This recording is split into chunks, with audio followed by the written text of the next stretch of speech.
And good afternoon, we're back. This is The Guys Next Door. I'm your host, Ron Arenas, with my co-host, Pastor John McLean. Yeah, I'm glad to be here. But to be honest with you, I was glad to be there too. So, I'm just glad to be anywhere. Yeah. Well, we're glad to have you. Yeah, absolutely. We're glad to have you here and anywhere. Yeah, that's it.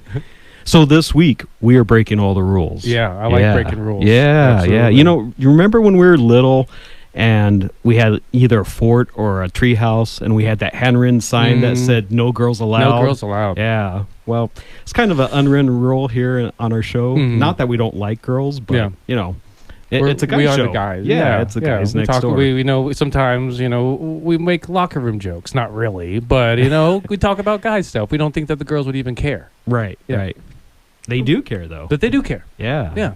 Ron, I had a fort also, and it had a sign, no boys allowed. Oh, nice. Fair enough. Okay. Yeah. So that's fair. Yeah. It's, dual, goes both ways, and we're okay with it. But like Ron said, let's break some rules today. Yeah. Every now and again we do that. Yeah. Because I think with the, the guys next door, the inspiration for it was we wanted to let the women in our lives in on what we cared about, what the guy next door cares about, because not too often is talked about, at least the stuff that like the normal, like, dinner table stuff. Like, we talk about sports, we talk about church, we talk about who's going to take the kid to soccer practice on Thursday, and you guys are as much a part of that as we are. Right.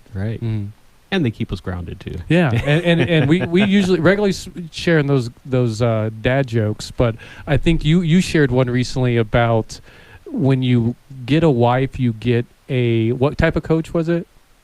Was it a driving coach? Yeah, driving coach. Yeah, and then I commented, you also get an etiquette coach as well. That's right. So today you have a special guest co-host in here with us. I do. I have two special guests in here with us. Well, we have a special, I guess. Okay, so we're gonna be switching it up today. Right. Nice. Yeah. Okay. Yeah. We're breaking Fill all me the in. rules. Yeah, I love it. So our first guest today is Erin Medimlis she's the founder of Bella Vita Tucson. Welcome, Yes. Erin. Hi, thank you guys for having me. It's great to be here. Tell us a little bit about Bella Vita.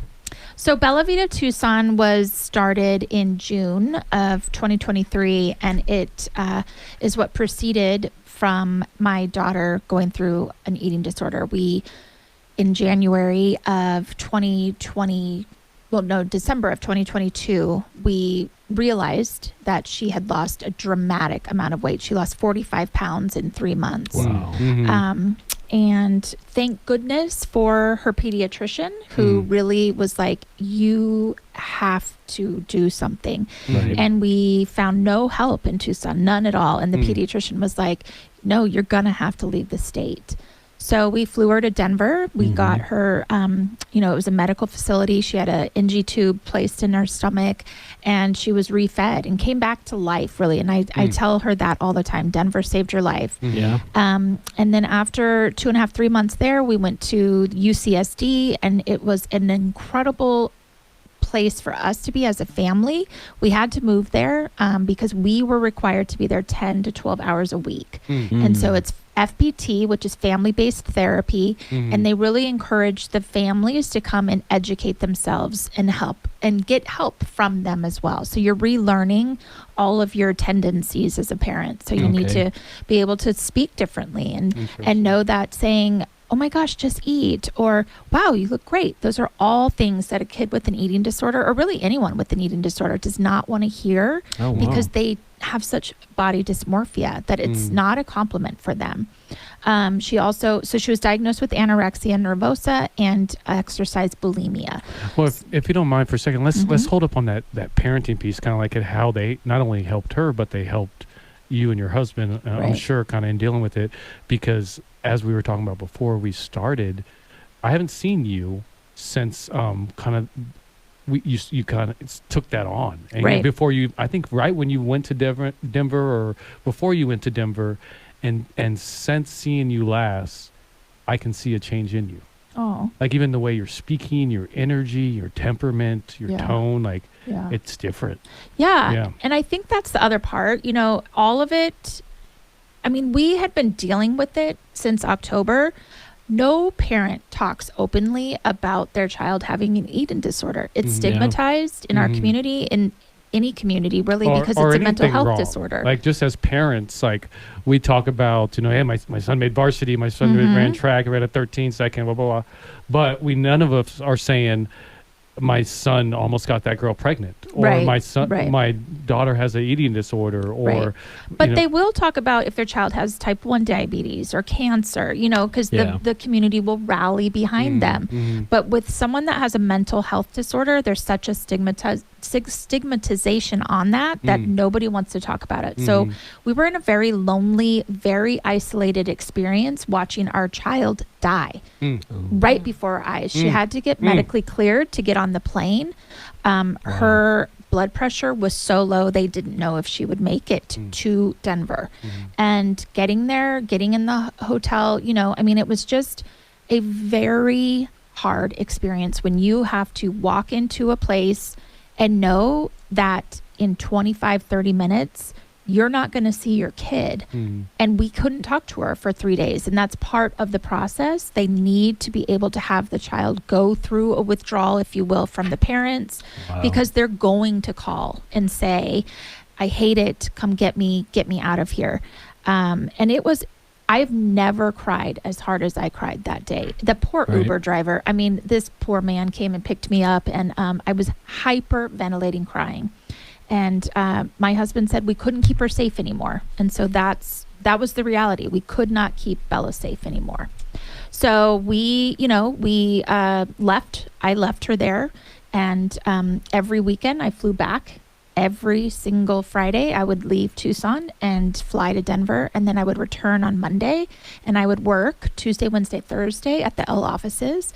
And then I would go back. And I did that for almost 3 months. And it was just incredibly difficult, tiring. I was, a different person. Yeah. Yeah. Definitely. And then that inspired you to create. So once we went to San Diego, Mhm. we realized how important processing groups were and therapy was. So we came back to Tucson, and when we did that, we asked Isabella, what part did you miss the most? What's the part that was the best for you in San Diego? And she said processing groups. And so I said, well, let's create something here then. So Crystal Popoff is who owns the L offices, and she said, you guys can use our space for free, no charge. So we've been meeting bi-weekly and allowing parents to sit in one room and the adolescents to sit in another room and literally process what they're going through. And there's a whole thing besides all of that, but that's where we started, was with that idea. And it was Bella's idea, thus the name Bella Vita Tucson. And our actual name is Una Bella Vita Tucson. It's a beautiful life. Her life is a beautiful life. And we are just so happy that she is alive, and she's definitely not better, but she's better than she was. Right. And you have a charity tournament coming up. Can you tell us about that? Yeah. Pickle Bella is on April 13th. We'll be raising money for Bella Vita Tucson and Team Lizzie Bell. And so, people can register if you go to our website, bvtucson.org or teamlizziebell.org. And Lizzie is spelled Lizzie. You can register there. And if you don't want to play, you can just come out and cheer too. So we're excited for it. Very good. That sounds like a great event. Yeah, it's going to be fun. Yeah, that's awesome. And I guess, other than the pickleball tournament, how are other ways that people can volunteer, plug in, and then I guess what's on the horizon for you guys? We got about a minute, so we have to jump out of here. So what we do with the money that is donated to Bella Vita Tucson, we pay for the medical appointments. So no care is covered by insurance, and no practitioners in Tucson that specialize in eating disorders take insurance because they pay so little. So if you visit BV Tucson and you go on the page that says what we do, you can see all of the payments that we will make for people who are involved in Bella Vita Tucson. And in the last 2 months, we've paid $2,000 in people's medical bills. Wow. Nice. We've paid for tires. We've paid for gas for people who have to travel back and forth, more recently to Dallas to visit their children. All of it is stuff that I wish we had. Right. We've spent a ton of money. Obviously, we would do it again, but it's very expensive when there is no insurance coverage for it. Awesome. Wow. Well, thank you so much for joining us. Yeah, thank you guys for having me. That's Erin Mendibles with Bella Vita, definitely go to bvtucson.org to check it out. Also, you can call them at 800-3723. This is The Guys Next Door, brought to you by Picture Rocks Cooling, Heating, and Plumbing. I am Pastor John McLean, here with the coolest guy in Tucson, Ron Arenas, with Picture Rocks Cooling, Heating, and Plumbing. And always remember, if there's no sunshine in your life, it might be nighttime. And welcome back. We are The Guys Next Door. I'm Ron Arenas with my co-host, Pastor John McLean. Yes, sir. And we're breaking all the rules today. So, for the second segment, we have another guest that I know very well. Oh, yeah. Yeah. How would you know her from? Well, she's my wife. Interesting. Yes. I want to think you're pretty familiar with her at this point. Yeah. You had a couple kids together, I'm hearing, something like that. Yeah, a few of them. Just running around out there. Yeah. So my wife, Janae Arenas, which Yeah. is also the chair for the Pima County Small Business Commission. Yeah, absolutely. Welcome. Thank you. Hello to everybody. Yeah. Yeah, this is you're now in the hot seat. Usually the kind of the spectator seeing Ron and I in the hot seat. So how does it feel? It feels a little uncomfortable. I'm sorry. We'll try to make it as comfortable as possible. All right. If it's any help, your husband is here. So Yeah. yeah, we'll turn any jokes and bad attention to him and away from you. Okay. There you go. I'll agree to that. Yeah. So for the listeners out there, tell us a little bit about the Small Business Commission. The Pima County Small Business Commission was created in 2003, and it was to advise the Board of Supervisors on current and proposed county policies affecting small businesses. Okay. So, and it also helps to facilitate communication between the county and small businesses by providing a forum for issues to be brought to the attention to the Board of Supervisors. Okay. So I am a small business owner. But let's make me a theoretical small business owner, and I want to connect just with the Pima County Small Business Commission. What does that look like? You can. They are open to the public. Okay. We do open up that forum to everybody. Mm-hmm. You can make comments or concerns, in the way of when I'm inviting the public into that conversation. They have a 3-minute time frame to discuss that or bring it forward to the commission. Mm-hmm. Kind of like when you go to the Pima County Board of Supervisors when the public has concerns. Mm-hmm. The called audience time. Right. Mm-hmm. Interesting. That's how we do it there Okay. in a smaller setting, of Mm-hmm. course. But yeah, that's cool. Absolutely. Everybody's welcome to go over there and express their concerns. And then, so, what does the commission, do for, you were talking about, so is it like a monthly meeting, a weekly meeting, and then they take those concerns to the particular city officials that would address that issue? Correct. Okay. So we meet every third Thursday of the month. Okay. We're typically there from 3 to 5. We meet downtown. Mm-hmm. And we invite speakers, into these meetings as well. Lately, it's been a lot of the chamber presidents coming in and visiting with us, Right. talking about ways that we can collaborate as a whole here within the community to help small businesses. Obviously, currently, with the crime rates and the drug issues, things like that have been the issue for, seemingly since COVID. We felt that it was best to come together within these organizations to come up with solutions. Yeah. And if we came up, we talk about all kinds of stuff, and we throw everything on the table. And if it makes sense, then that's when we take it to the Board of Supervisors. What have been the, let's just say in this past year, have been kind of the most pressing issues that have been discussed most often among you? Well, again, it's the fentanyl issue, the the crime that's going on, that small businesses, especially retail businesses that are they're being hit the most. They have the storefronts, restaurants, A lot the of vandalism, homelessness, I think. the vandalism. Yeah, Mhm. exactly. That's going on. Mm-hmm. That's we get updates. We get monthly updates by one of the commissioners on board because he is part of the Tucson Crime Free Coalition, Okay. which is nice. Josh Jacobson. Oh yeah, I love Josh. Right. Mm-hmm. He's been tirelessly working, with county officials and obviously other. He's actually taken it up to, higher Mm-hmm. legislation, and he's just been in a sense the advocate Mm-hmm. for that, Mhm. for us. Yeah, that's great. And if there's at some point, if there's any time that we need to step in and to help in any way, then he'll let us know. Nice. And then on a brighter note, you guys actually also have the Small Business Awards every year. When are the nominations, and how would a business be nominated? So That's a great question. Yeah, I just thought of it on top of my head. Brilliance just comes to me. So we look at 3 different categories. One is urban, the other one's rural, and another one is for nonprofit. Okay. And we typically take in those nominations through the month of October. Mm. And we compile all those nominations together, and we as a commission go over which ones we feel is best as to nominate or to award. Mm-hmm.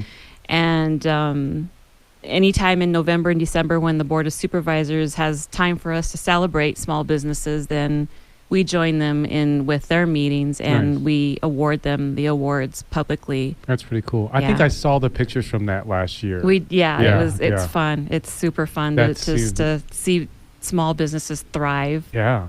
Yeah. And in that sense. When we did coffees with the guys next door, Mhm. one of the times we went to the Vale Coffee Shop, and they were one Okay. of the winners. Oh, okay. Yeah. Okay. Yeah. Yeah. Even in the pictures, I could tell just how special that was. It was. I It mean, is. Yeah. Because not only for you, but for them, for everybody involved, it's just like, it seemed huge. it is huge. Mhm. And I wanted to make it a bigger celebration because it just seemingly hasn't been out in the community or out in the open as far as what we do and why we do it. Mm-hmm. It became a passion of mine, and it just happened that way over time, for the simple fact that we are small business owners and Mhm. we live and breathe the hard work that it takes to be successful. Mm-hmm. And small businesses have just seemingly reached so many obstacles or have been faced with so many obstacles in the past 4 years that I felt it was time to get the word out, whether it's through radio or celebrating like that in that way with the Pima County Board of Supervisors. Mm-hmm. It's time. It's Yeah. time for small businesses to rise. Yeah. Yeah, and I think that's great also because your board of supervisors, those are your representatives. Mm-hmm. Those are people that are supposed to be there in your district where you live. They're supposed to represent you, and they're Mhm. supposed to care about your needs. Mm-hmm. So, just celebrating small business is huge. Yeah, it's really cool just hearing this, having been a business owner in Tucson for over 2 decades now, to know that there is an entity like the Small Business Commission to connect with, to redress my grievances. Like we know of the Better Business Bureau and things of that nature, but they don't do what you guys do. Like you Mhm. guys seem to do a very particularized thing that only you guys do, but I've never heard of you before. And I've been a Right. business owner for over 2 decades in Right. Tucson. That's my mission. Yeah. to Mhm. get that the word word out. out and Mhm. to I'll give you an example. We partnered up with Tucson Metro Chamber, Mhm. and we get a lot of feedback and updates from Michael Guyman and Zach Genser. And we were in Good a old meeting. Zach. We have I all the know, same just friends. love Zach. Who could not love Yeah, Zach? yeah. But Zach interestingly told us, he says, business owners, if they have a grievance, they're not going to say anything, because when they did that tour for the sole fact of interviewing businesses and asking them, what is it that you need? Mhm. what kind of solutions, can we come up with to help you? Mm-hmm. And in that process, he was telling us, he said, small businesses will not open up and air, their grievances to anybody. They want us doing it. They want Tucson Metro doing it. They want the Marana Chamber. They want the chambers. They want people like us on the commission to do that for them. They just, I don't know what it is, if it's just a lack of time or not knowing how to go about it, resources. Yeah, they probably don't know which channels to go through. Right. And Yeah. that's what my the thoughts. yeah, Yeah. and that's what the chambers and the commission are for. Interesting. Right. I mean, they're there for Because when I think of the chamber, I just think that's a really good place to network. no, it's Yeah, not just it's interesting. networking. They're there to help advocate, for Right. small businesses. Definitely, they're Interesting. supposed to be an advocate for you. Mhm. You know, Mhm. between And Tucson the, Metro Chamber is fantastic regarding that. Mm-hmm. You know. And this is, I guess, I don't know, my marketing hat's kind of going on this one and asking this question, so please forgive me. But with the Pima County Small Business Commission, what have you been doing to get the word out? And what's been effective, and what would you like to do moving forward to get the word out better? Last year, we worked directly under Pima County Economic Development. Mm-hmm. And with that, they had worked tirelessly, can't talk today, to It's just that revamp word's a their tricky word. It's not your fault. to revamp their website. Mm-hmm. And they also started working on the social media part of it as well. Mm-hmm. But in my mind, I'm thinking, radio is more ideal to get the word out. Mm-hmm. Because social media and all that stuff, and just me speaking, it can only go so far. Yeah. Well, Right. without content to feed it. Right. To actually make it move. Yeah. Right. Mm-hmm. so on April 28th through May 4th of this year is National Small Business Week. Tell us about that and what Pima County is doing to celebrate And that. we got about a minute. Yeah. So yes, we are. There's it's so fun about these national holidays. I'm gonna make up one. I love the positivity that it brings, but for this one, like I said, this one is more important to me because it is highlighting small businesses and The lifeblood of our city. we Yep. want to celebrate small businesses for not just a day, for an entire week. Nice. And I plan on jumping on social media and just going using videos to say, hey, make a comment on which small businesses you used for today, and let us know who's out there. 'Cause Nice. Very good. Yeah. And how can people get a hold of you guys and plug in with what you're doing? you can go to pima.gov/small business commission, and yep, we're right there. Yep, Nice. you'll see me. Well, fantastic. Thank you. Thank you for coming on for today. having me. Yeah, it was nice meeting you. I'm just kidding. We want to thank our sponsors, R&R Mini Roll-Offs and Picture Rocks Cooling, Heating, and Plumbing. Every day is a new opportunity and blessing. Make the most out of every day. We'll see you next week.